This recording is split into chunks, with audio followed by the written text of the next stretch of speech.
প্রতি বছর মায়ের কাছে ঈদটা কাটে। এবছর আসলে এমন একটা জায়গায় ঈদ কাটতেছে যেখানে কোনো নেট নেই, এখানে কোনো বন্ধুবান্ধব নেই, আত্মীয় স্বজন নেই, এমনকি মা বাবাও পাশে নেই। শুধু আছে আমার সাথী ভাইগুলো, তাদেরকে নিয়ে আজকে ঈদটা কাটতেছে কোনো এক পাহাড়ের টিলায়। ভয়ঙ্কর একটা পাহাড়ের টিলায় আমরা আছি অবস্থান করে। এখানে আসলে কষ্টটা হলো মানসিক কষ্ট, যেটা হলো সহ্য করা যায় না।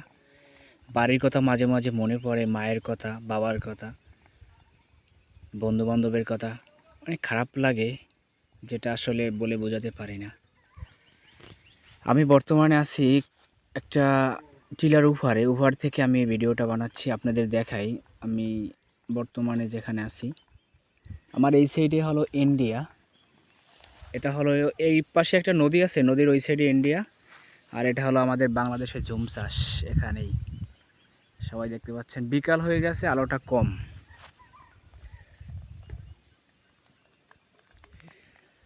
সবাই আমার জন্য দোয়া করবেন, সবাই ভালো থাকবেন, সুস্থ থাকবেন। আসসালামু আলাইকুম।